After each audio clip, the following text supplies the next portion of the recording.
Hi gang, Billiam Clavan here, back with my second episode of Thursdeighties, a podcast that celebrates, illuminates, activates, investigates, navigates, and sometimes even masticates our collective memories of the 1980s. Yes, I said masticates, as in chews up, followed perhaps by expectorates. Ugh. Okay, I'll move on. You'll hear me say this many times on this podcast, mark my words. The 80s were the golden age of television and movies. Those of us who came of age during that decade, we were expanding our horizons, watching The Jeffersons and Hill Street Blues, St. Elsewhere, 30-something, Moonlighting, Star Trek The Next Generation, The Cosby Show. We were in movie theaters or the living rooms of a good friend whose family could afford a VCR, trying to decide if greed was, in fact, good. If we were, or were not, afraid of no ghosts. If we were too old for this shit. If the Goonies were good enough. Or if we agreed that Ferris Bueller was a righteous dude. Spoiler alert, he was. My guest today on Thursdeighties was in the thick of it all. She's an Emmy-nominated actor who has held the screen alongside Arnold Schwarzenegger, Danny Glover, Patrick Stewart, LeVar Burton, Daryl Hannah. The list is long. She's also a journalist who helped expose some of the criminal behavior and untoward activities in the early days of the Me Too movement.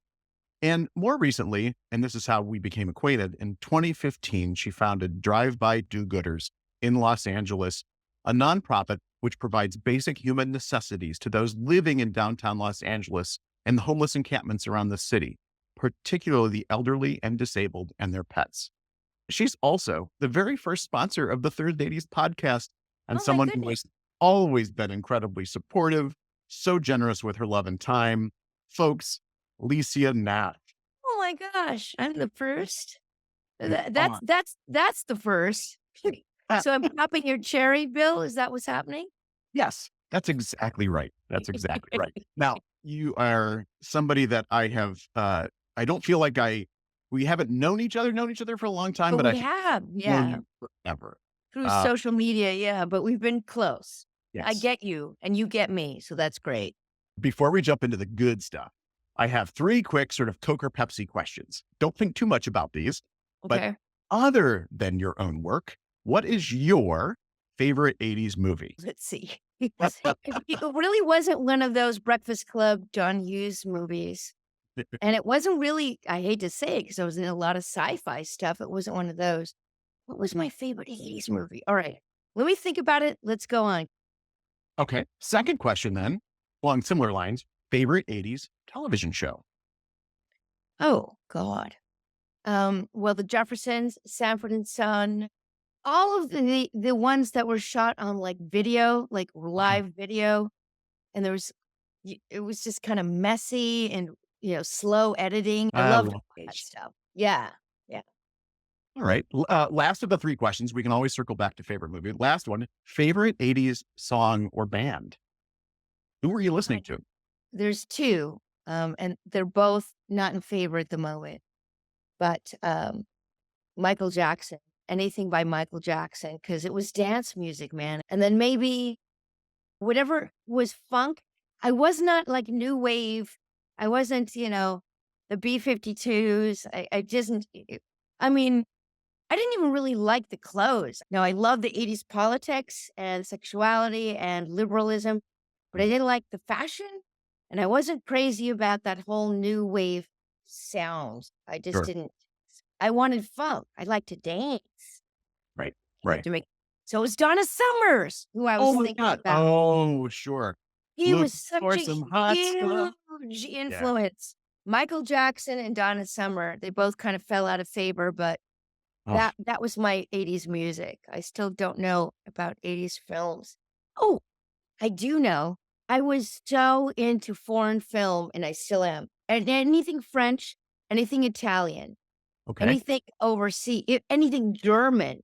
So during the 80s, I didn't like film. It wasn't like my style. It was very bland and commercial and cute and kind of what we're returning to, unfortunately.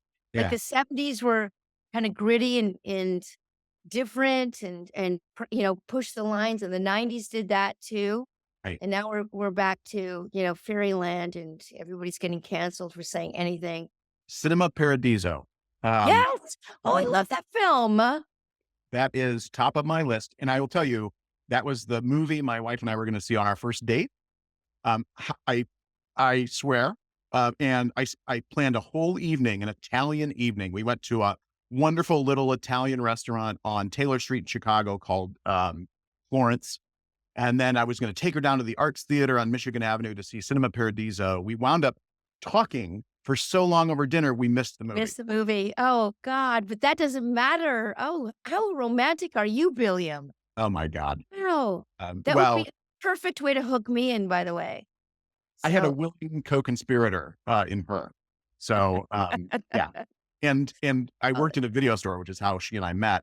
And Oh, and one of the most intriguing things about her was she only rented foreign films. yeah, And that was that's definitely, it me. was outside of my experience. And I So she thought, kinda opened up your zeitgeist. yes, I thought, Yeah, oh, she's brilliant. She's not just beautiful, but she's brilliant and she has an exquisite taste. And if I take her on a date, I'm going to have to like really step step up it my up, game. baby. Yeah. Yeah. Yeah. No So it wasn't until, Cinnabons for this stage. right. It wasn't until months later when Cinema Paradiso came out on video that we finally actually saw it. And by that time we were hopelessly in love and it was wonderful. Um, but so I want to hear more about you though. I want to hear about, how you got your start in acting in particular. Did you grow up in a house that was artistic and focused on fine arts? Like what was it that called you to the profession to begin with? You know what? That's a good question. I've never been asked that one before. I was born and raised in Las Vegas, Nevada, so I'm a little old. So, my dad was in the hotel business. So the 60s and 70s, um, my little brother and my dad was a PR director Hmm, and advertising director for different hotels. And at okay, that point, they would create, entire campaigns for whoever was coming in, whether it sure. was Barbara Streisand or Elvis or Tom Jones or the Rat Pack or Dean Martin or whoever. So we got to see, I mean, I saw Elvis maybe 50 times. We got to go all around the strip. And there was like one little moment now that you're saying that, Bill, where my little brother and I would have summer camp running around the International Hotel, which is now the Hilton, and I think it's now something else. And my mom would drop us off because my dad worked there, and we had the run of the hotel, and we would go backstage to the big showroom, and there was these curtains, and my little brother and I kind of look out in the curtain. We kind of stand up on the stage. I mean, Bill Cosby was there, Tina Turner, everybody. And it was like, there's nothing there. It's like, 10 a.m. or something, Yeah. but there was something like I loved it. Then in that same hotel, they had a smaller theater called the Legitimate Theater. And they brought in You're a Good Man, Charlie Brown, and Hair, and Jesus Christ Superstar, and all of these great plays that were kind of like moving around. So before Cirque du Soleil happened, it was actually real theater at Yeah. that hotel. And we totally had the run of those. I would sit and watch all of them so often that I'd come home and perform them in the living room. I never really thought about this, Bill. This is like a therapy session where I was so impressed and so inspired as such a young kid. We're talking prior to like 9, 10 years old, Mm, that I did all of Jesus Christ Superstar in a small edited version. And I even did it on stage for my dad, who came out of his executive office and sat in the chairs in the Legitimate Theater. And the performers, the kids who lived there, kind of came out. And I am doing like a medley of all of Jesus Christ Superstar. Oh my They God. were amazed. And I was like, "You really?" So then I would take it to my Catholic school and I would cast all my kid friends, like, and we'd have props and we'd spend the like the lunch hour, and I'd be the director. And then if you weren't good, I'll also take your role. So now I'm the director and the performer. It's already that person. Oh my We God. we got good, and so at some point, some nun, because it was Catholic, said, all right, go ahead and show it to the class. And we were so good that they let us actually do a bus and truck tours from first to eighth grade all the way through. We did a Good Man Charlie Brown, we did Hair, and we did Jesus Christ Superstar. So I was already deep in it. So, but it's still Las Vegas. So, and then the Carol Burnett show, them singing and dancing and the costumes and the humor, it just all, fascinated me. I had no idea of how to get from Vegas to LA. But then my dad worked for Hilton. So a couple of times, I'm very young, I got to be taken out of school and put on the little plane, that little tiny plane. And we went into some office that looked up at the Hollywood Hills and it was green. And I went, I could never go back. And I'm literally like 9 or 10 or 11. I have to find a way to escape Vegas to come here. This is it. This is it. There's something about this. So cut to, I had a lot of failures in high school. My first freshman year, I tried out for the cheerleaders, and I think I'm a great dancer. And I tried out for the song leaders, and I think I'm a great song leader. And I tried out for the band and the singing choir. So I think I'm like crazy talented. And I try out for Sweet Charity. And I was given smaller roles. I'm like, no, I don't think you get.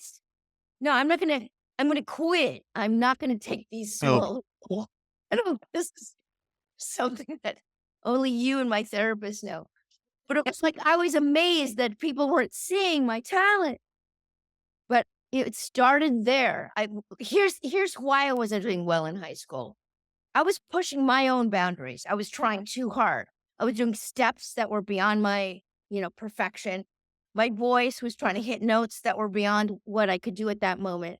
So I didn't do that well. So it's my junior year, summer. And I begged my dad to let me stay with my aunt in the valley on Victory and Vineland in North Hollywood and let me take from this dance teacher that I'd learned about in Vegas.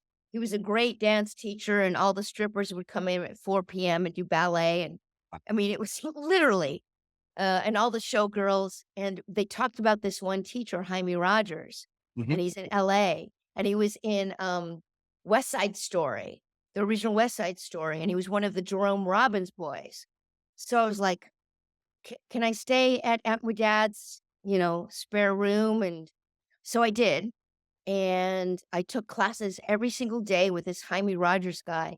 When you're young, you don't think you don't think there's no's. You don't think there's a whole lot of no's. Now it's like somebody says no or something, and I'll tell them to fuck off. But still, back then, it was just, there were no no's. So I studied with Jaime Rogers. And before you know it, I got on to the series Fame and danced on that series and acted on that series. And then from there, I kind of realized, geez, there was an agent that liked me, that I could be, because they actually let me act. As one of the dancers, I was in a dance troupe. And I got more and more acting parts. I was like, maybe, 60 changements at 6 a.m. is not the way to have a long, long career. And I talked to my dad and I said, I want to be a choreographer. And he said, the span of that is not going to be great. So I decided to pursue acting.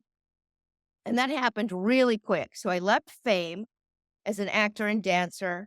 And I got on a couple of soap operas, General Hospital, Young and Restless. And then I got some really big plays. I was really smart to always stay in class, always study, always stay in class. I don't know how you become a good actor just by watching TV or thinking you show up on the set and learn. Now, on-the-job experience is really important. I delayed my career until I was in my mid to late 30s. I mean, as far as college. But so that's really, really important. But I was so much in the mix of it that I wanted to keep my game going. So I was always in plays. I was always in an acting class. And I really got to, through the 80s, make a living. For 10 years, I'm like vested in SAG. Now, here's why it's so surprising to people who might be listening now, is that I'm not white. I don't look like you. Ethnic was not in, and I can't emphasize that enough. I was always relegated, not even, didn't get up for and be auditioning for the lead girl. I was Yeah. immediately relegated to the runaways, the suicide girls, the drug addicts, the prostitutes constantly, the maid. So anyone who was dark Yeah. Yeah. would, and I was able to book those. So I got a lot of fun TV, Hunter, Saint Elsewhere, even Star Trek, all of those. I mean, there were tons of them. When I go back and look at my resume in the 80s, I was booking okay, but I didn't make that leap. Yeah. I didn't Right. make that leap to like, now I can be, the not the girl next door with her, Tourette's syndrome or something, but actually the girl, the lead in that TV movie or something. And it wasn't happening in the 80s. I could play Italian, Jewish, Mexican, Spanish, um, anything but what they were looking for, which was white, which was crushing for me because that would be the feedback. Oh, I got nominated for that Emmy. It was an after school special and I did pretty good at it. I didn't get it, but I got a really good agent. And that entire year, because of that, like Emmy nomination, I got put up for all the good things that were out there, yeah. TVs and movies. And I was against like Jamie Gertz and a couple of other. And honestly, what happened, Bill, is I started to choke. I felt so much pressure Sure. and I felt so much rejection through the 80s because I wasn't, good enough, smart enough. People don't like me. Oh, Sketchy. oh, You know, I mean, I wasn't white. I wasn't tall. Boobs, luckily boobs weren't in the 80s, but I didn't have whatever it took to be, a Sharon Stone or whatever that look yeah. was Yeah. so seriously in it. They called it All American. So my agents would give me feedback like, no, it was between you and the other person. You didn't get it. I'd screen test for all this stuff. And I was like, give me feedback. I can get better. I can go to my acting class. And it's Right. like, yeah, they just went another way. And I heard that all the time. What do you mean they went another way? What way? And of course, the way was white at the Right. time. It was not a fair playing ground as far as just the color of your skin back then. Now it's a completely different ballpark. But in the 80s, I was relegated to people with issues, Yeah. drug addicts, prostitutes, runaways. So interesting that because I mean, and I say this a lot, the 80s they planted seeds that bore fruit far later. Yes, yes. And that is exactly what I think about. Yeah. That notion that, sorry, this is what sells, this all American look. When the reality was the audiences were not all white. They Well, weren't. I mean, allegedly, I mean, the people, the Nielsen ratings is where a lot of it was. They were very Right. heavy into Nielsen. There was no computers back then. So the demographic was, 18 to 35-year-old white Mm. men and women. And Right. housewives actually ruled the airwaves. That's where Lucy and some of those people were able to really kind of excel in some of this sitcoms and things like that back then. Yeah. But it was all about your TVQ, that was the number. So Oh, I interesting. don't even know what that means, TVQ. And you had a rating of how popular you were by your TVQ. I just couldn't get popular enough. I wish, you Wow. know? Well, Yeah, and you touched so many different series and movies for that matter, that were sort of seminal for the time. yeah. Certainly in my experience, growing up at that time, I mean, anybody listening to the podcast is going to know I'm a Star Trek fan. In fact, though, when I first encountered you as part of Drive-By Do-Gooders, I didn't know that you'd been on Star Trek: The Next Generation. That was just like the most pleasant surprise. Uh, but You. and Star Trek was supposedly known for being that more diverse view Right, of the world, right? From the original right. series, and Next Generation, this view that, Yeah. I mean, they had Whoopi Goldberg and, yes, in fact, they had someone who was gold in color. yes, I Yeah, mean, they were different. So this is the mid 80s Star Trek. I think it was on the second season. Um, they wrote me in for a couple of episodes. They were the last episode of the second season. When I got the sides, which is a piece of a script to read for the casting director, who's a huge casting director at Paramount at the time, the character was written as Sonia Sussman. They wanted her to be a nice Jewish girl, Sussman. Okay. So when I got to the set, it was like Sonia Gomez. I was like, all right, it's either one. I can play a Jew or a Mexican. I just can't play the white girl. I got to meet LeVar Burton. It's fucking amazing. Yeah. We rehearsed, and I got to be walked into his trailer, and his trailer was like like, I don't know, like an ashram, like a yoga studio. There's incense burning and, drapes on the walls and candles, and it smelled great, and there's pillows. It was absolutely amazing. It was just, you walked into like this magical kingdom, and he didn't have that visor on. So we rehearsed all of our scenes, because most of my scenes were with him. Yeah. And we rehearsed a couple of times, and it was so fun because he really connects. Yeah. He was like one of the best actors I'd worked with, and I kind of knew the difference. I really do know the difference between somebody who's acting and bullshitting and somebody who's actually really feeling it. He was totally feeling it. So it was so fun. And then we go to the set, and I'm, young. I'm in my early 20s, mid 20s. And then they put the thing on, and I was like, oh shit, I don't get to see his eyes. And it was like, we rehearsed with his eyes. Anyway, that was smart of him, because we got to really get the connection going, and he wanted to make every scene as good as he could make it. So that turned out to be kind of fabulous. So I did the couple of episodes, Q Who and Samaritan Snare. I don't know which one comes first or last, but they were at the end of seasons 2. Go ahead. And Q Who introduced us to the Borg, which are a huge part of Star Trek to this day. Yes. But sadly, if I could have just been a Borg adjacent, I probably would be rich right now. So it was the end of that season.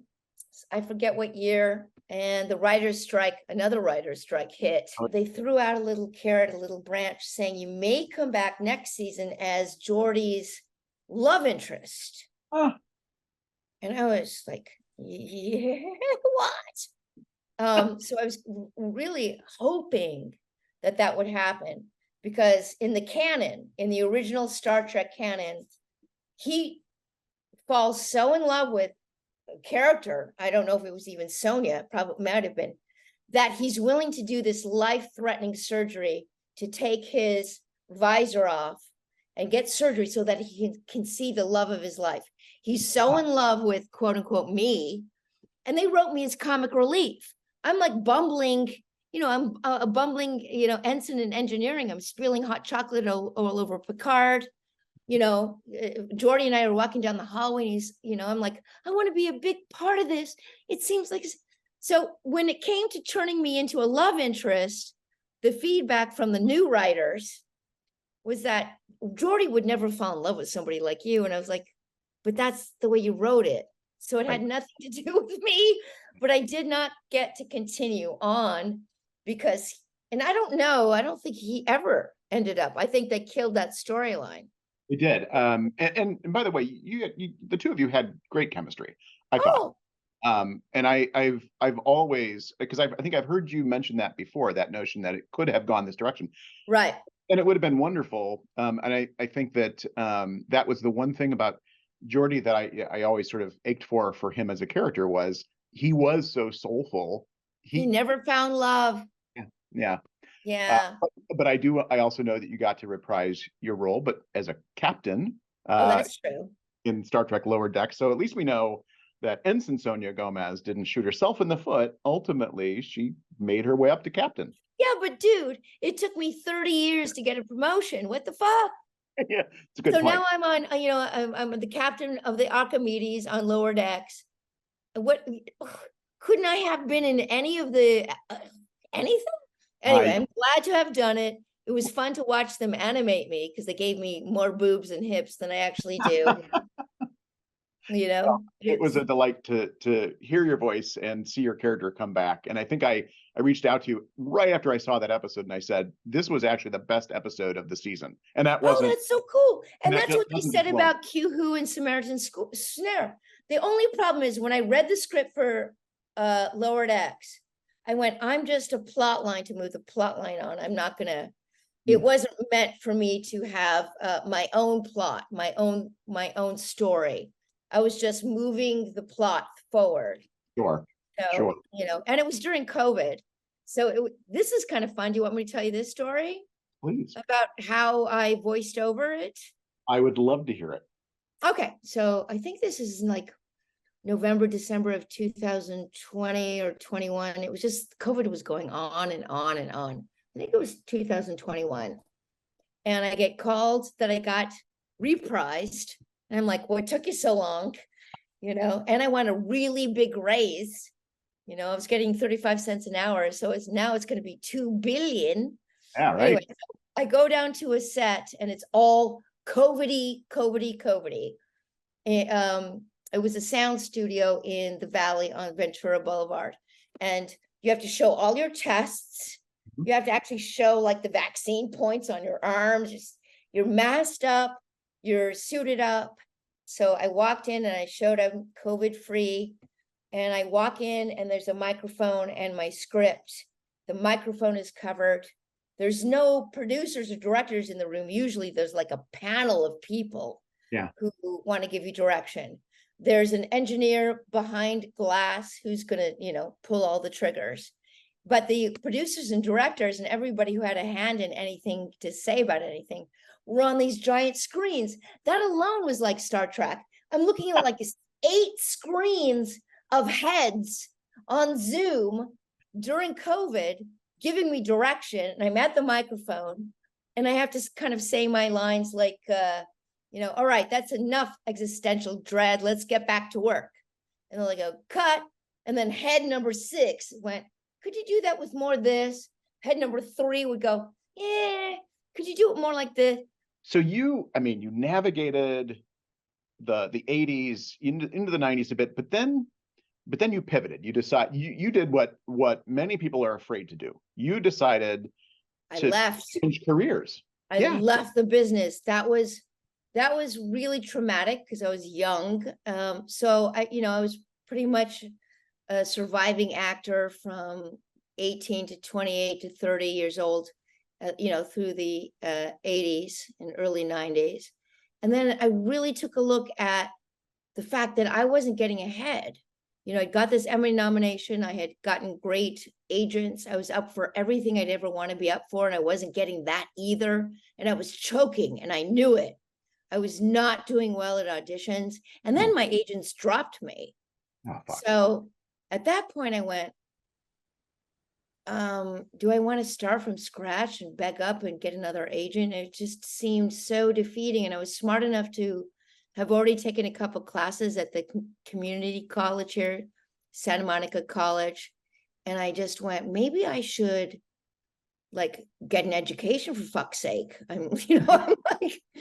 I'm 30 and I don't know, 31. They're not, if they miss me, they'll call me. They're not missing me right now. Interesting. So my boyfriend at the time got a job to move to Portland, and I went to school full-time in Portland and really studied. And then we moved to Florida, and I found out what I was good at through college, aside from acting, which was writing, because it doesn't matter what you look like. It doesn't matter, what you sound like. It doesn't matter if your nails are done or if your boobs are big or your stomach is flat. If you can put a sentence together, if you can actually write. And I really liked essay writing in college, which led to journalism, which led to news writing, which is writing facts. I wasn't great at making stuff up. Mm-hmm. So it turned out I had an aptitude. I didn't even know I had an aptitude for news. So I became a news reporter. I did really well in Florida, worked at the Sun Sentinel, and the Palm Beach Post, and then the Miami Herald. Yeah. And then I really wanted to come home back to LA. So I had to go undercover to get the kind of money I wanted and the kind of jobs I wanted. And it was to be an undercover investigative reporter for the entertainment business. Jesus. And I knew the ins and outs of that, and I knew journalism now. And so I was kind of a perfect fit. I was really able to get my numbers up as far as the amount I wanted per year. I was able to buy a house. I was able to retire.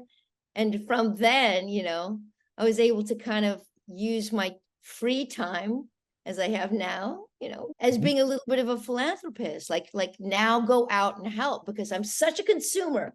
I've gotten such good luck, even though it wasn't the kind of luck. I mean, I'd love to be a Nicole Kidman or whatever, the cards didn't play that way, but I'm in a first world country. I have lots of flushing toilets. I have sun coming in. I have weather control. I live near the beach. I've got motorcycles. I've got cars. I own my home.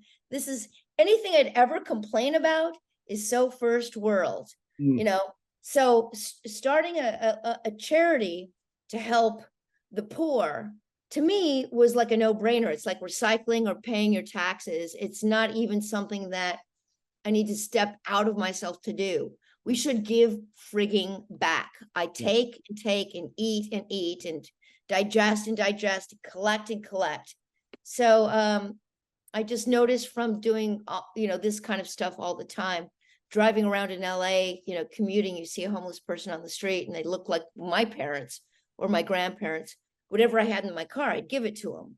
And it kind of organically happened from there. Like if I drive by and I can do good, I'll do it. I'm not going to make an illegal U-turn, but it evolved into now a full-fledged, legitimate 501c3, where every week we go out and we give survival supplies to 150 elderly and disabled homeless adults. So what we do is we create survival supply bags with water, wipes, toothpaste, toothbrush, socks, soap, shampoo, just a myriad of everything, toilet paper that they would need for the week, to survival supplies.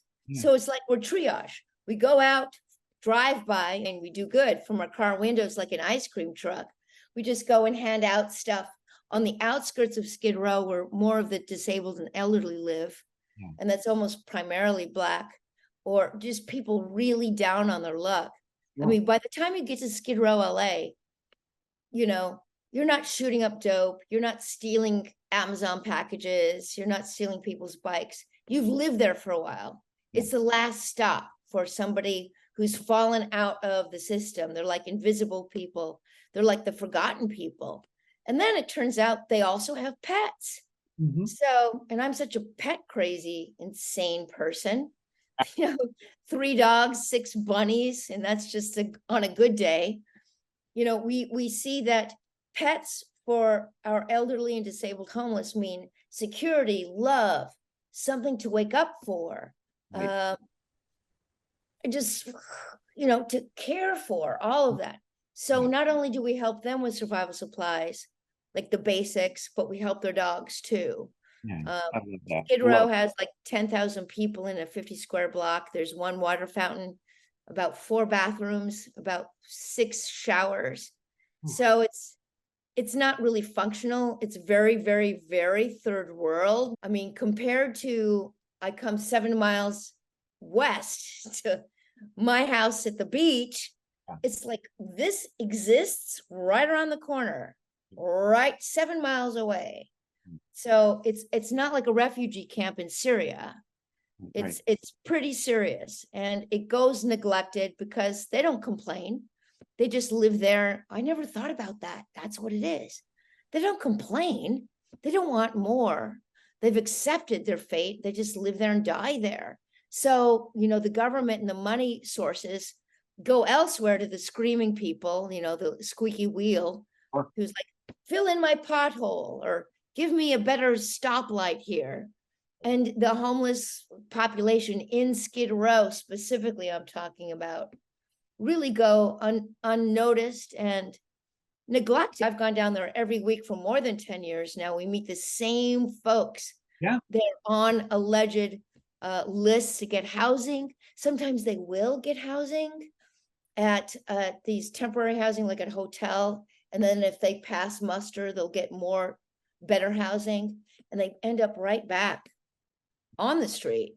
That's where their friends are. That's where their community is. Yeah. That's where their people are. And that's, I'm not going to argue against the level of drug addiction and alcoholism and mental illness and all that comes with that, especially when you get old. My God. I mean, it's not a hopeless case, but it's not a case where a lot of money's getting thrown around. But we just go down there, me with my teenagers who are doing community service for high school. We just fine, do good. And they love us. We're friendly. We jump out of the car and give them water if we need to. We help their dogs and pets. We've got a whole supply of stuff. The only thing we don't really do, and we do a whole lot of clothes and backpacks and stuff, is we can't really deliver food. We're not, licensed for that. So that's kind of how it happened. I love that that's how we met. And don't you think that's exactly what's part of this, what Gene Roddenberry, if you look at the bigger picture, it's the message. It's inclusion. It's helping others. Yeah. I think there's a line from the original Star Trek series. William Shatner, Captain Kirk, is talking to somebody, and he says, and it's a time travel episode, so he's in the past, and he tells, it's Joan Collins actually in the episode. He tells her, he said, in the future, the phrase that we use often is "let me help," and that stuck with me my whole life, and I think that that's fundamentally. You're not just, the thing is, what I heard you saying about you're giving them desperately needed supplies, but they have a relationship with you too. They know you, and they know and they trust you. And I know all their stories. I know their life experience. If I were qualified to get them housing or do more, I would. But what we have to do, to keep my own sanity, is let me help every week. Let me help. Triage. Here's some supplies, and then we'll come back next week. And what's going on with you? You have some gout? We'll bring you some medicine. Your dog has a thing in his paw. We'll get you a vet. So that's kind of what drive-by do-gooders does. We just drive by, do good. We don't solve the homeless problem. We just, Well, I guess that's the other thing that really drew me to this, is that it's very easy to get caught up in saying, I can't fix the systemic issues on one. But this is not about that. This is about, but there are things that you can do right now, right here. It doesn't fix the bigger issue. But my God. What I would say about that is, if you're on the train or on the bus or in a car, bring an extra protein bar or a piece of string cheese or a bottle of water. Anybody can be a drive-by do-gooder. Just hand that out, and you'll be very surprised if somebody is acting a little bit mental, and you go, "Hey, you want a bottle of water?" They snap out of it every frigging time, Bill, and they'll take the gift. And then they might go back into their insanity. But helping makes us feel good. It makes them feel good. It creates some equilibrium, for those of us who've been fortunate. And that's it. It's just so simple. If I can help, I will. Human dignity in and of itself, and being able to just be a bridge, because I know it's, like you said, the invisible people, easy to walk past or drive past and ignore, but they're human beings. I agree. It takes breaking a level of stigma that I think our teen volunteers try to do. So say you're in your car and you're in, I don't know, pick a state, and you see a homeless person. It's really easy to just drive by. But if you were to stop just for a second and look in their eyes, just for a second, and you'll see maybe a sparkle, maybe there's something dead, maybe there's some pain, but they're a human friggin' being. And when they want a glass of water or a little protein bar and a little smile, maybe a handshake, maybe even a hug, that makes such a huge difference in people's lives. And the giver too. It's called a helper's high. When you go out and you do tiny little helping, you get a dopamine hit in your head, and it makes you want to do it more. I am so lucky to know you, Lycia, and to have gotten to understand drive-by do-gooders and that mission. And I love all of the things that you've talked about your life and your career, and how you got where you are right now. And I appreciate you so much. I can't find the right words to say that. I did actually. There was one question I forgot to ask you, which is, when you were in the heart of your career in the 80s, who were your mentors? Who were the people that you looked up to, admired, that may have reached out to help, that you were connected to? God, these are really good questions. Okay. So the first thing that would hit me would be my acting teachers or the directors in a play that I was in, because directors on TV and movie aren't really interactive. They're just trying to move the camera, get the shot, get the close up, get the, the master shot. But Transactional. Yeah. But if you're in a play and you have this, you're constantly working with the writer, usually. And I learned very, very early on in acting class, and it absorbed for me. I don't know if it absorbed for other people. You have to be beholden to the screenwriters, to the writer's words. Mm-hmm. That is the first concept, the writer's words, not anything else. So what is the writer's intent? And I would just become beholden to that.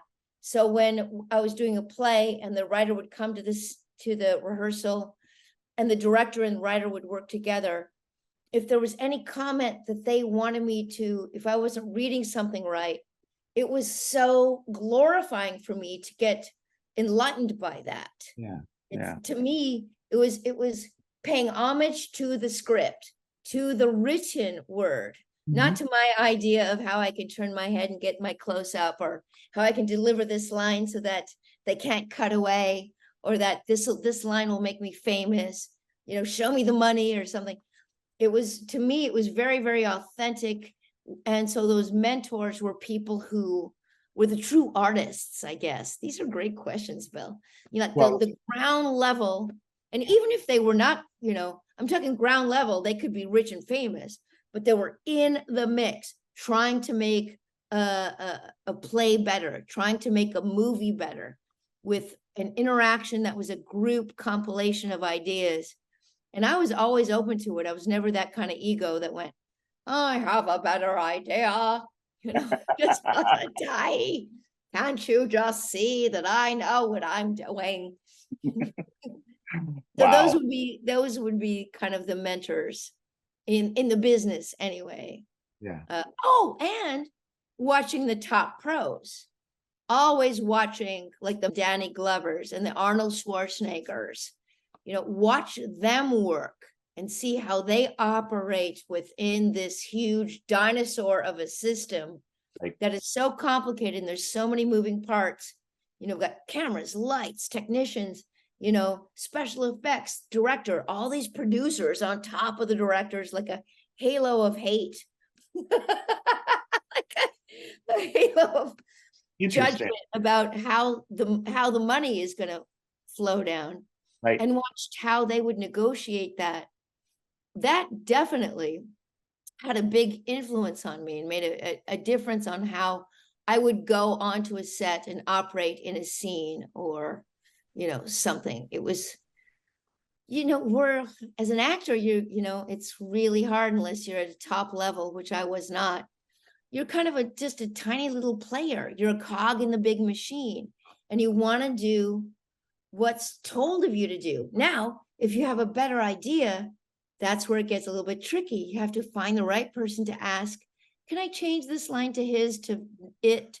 Or, it's like, then you hit against all these egos. You might not even be able to make one little adjustment in the words or even the performance. I'd love to come back and we can do another interview in 10 years where I'm now, running my own theater company or something where I can call the shots. But it's super important. Well, so is that what's next? Is that something that you're thinking about, starting your own theater company? Like, you've got Drive-By Do-Gooders, which is amazing. But what else do you want to fill your time with? Dogs and bunnies, of course. Ugh. I'm so over my life right now. I'm, a crazy drive-by do-gooder, a philanthropist. I take no money. We don't have any overhead. I exercise, I eat right, I wake up early, I do my thing. I post, creatively. I think the outlet is creating posts for TikTok, Instagram, Facebook to keep that ball rolling. And that's where I seem to get some attention and some of the funding. That's where you found me. That's kind of fun, but that's a really good, challenging question. What would be the next step for Lycia? Yeah. I could find the perfect man. You are perfect as you are, Lycia. Perfect as you are. And if you got a guy who doesn't accept that, fuck him. Right? If he doesn't want to take me for Italian food in Cinema Paradiso, go. Yes. And then we miss the movie because we're so in deep in conversation. Are you kidding me? You've now laid it's like the bar. What was that bar we'd used to dance under? The limbo stick? The limbo stick. You've placed the limbo stick low. So any guy who comes really has to, it's not high anymore. It's not any cute guy who comes along. Well, but yeah, you've said it for me. You deserve the best. Everybody deserves the best, and you definitely deserve the best. I appreciate that. Meanwhile, we'll just drive by, do good. I look forward to you guys coming and staying and going out in the field with us. That would be so fun, wouldn't it? At some point. It would be. All right. I've taken up so much of your time, and that's okay. Been so generous, and I appreciate it. Thank you so very much. And it was so fun, William. I will say it again. I adore you, and I absolutely love what you're doing in the world. Thank you for being such a good human. All right. Kisses. Bye. Bye, my friend. Reinvention, my friends. Reinvention is the key. This conversation with Lycia inspired me, reminded me that life is too short to get bogged down in the things that aren't working for us. It's okay to change course, seek out new opportunities that will bring us joy. She is a great example of all you can accomplish throughout your life, no matter what curveballs life throws at you. What an amazing human. I'm lucky to have her in my life, and I am not alone. Which reminds me, go to drivebydogooders.org and donate to help Lycia and her team of do-gooders help as many people as possible, bringing relief to those who need it most. And you too can be a drive-by do-gooder. Keep a few extra bottles of water, some granola bars, maybe even an extra blanket in your car. And when you see someone in need, just remember, it costs nothing to remind those in need that they are seen. All right, for this week I'm signing off, but I will be back soon to explore exactly why no one puts baby in the corner. More bees bee and ducks duck. Cheers, big ears.